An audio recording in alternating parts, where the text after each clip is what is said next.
You know আমার whole life শুধু struggle আর struggle. যখন ৯ মাস পেটে ছিলাম সেই সময় একটা স্ট্রাগল পিরিয়ড গেছে। সেটা তো তোর মায়ের স্ট্রাগল। হ্যাঁ, যখন ভূমিষ্ঠ হলাম সেখান থেকে ২৫টা বছর আমার যে স্ট্রাগলিং, সেটা তোর বাবার স্ট্রাগল। হ্যাঁ, তারপর যখন কোনো কাজকর্ম না পেয়ে ঘরে বসে আছি, অথচ অন্যদিকে আমার বিয়ের বয়স পেরিয়ে যাচ্ছে। আমার মা বাবা সবাইকে বলছে যে আমার ছেলের জন্য একটা মেয়ে দেখ, মেয়ে দেখ, মেয়ে দেখ। সেই সময় আমার যে স্ট্রাগল, সেটা তোর পাড়া প্রতিবেশী আর আত্মীয় স্বজনদের স্ট্রাগল।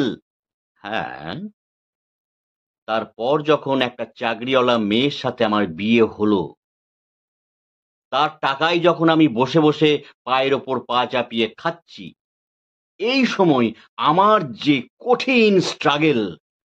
ওরে, সেটা হচ্ছে তোর বইয়ের স্ট্রাগল। হতভাগা, পরিষ্কার করে বল না। সবার স্ট্রাগলের কারণ হচ্ছিস তুই, তুই।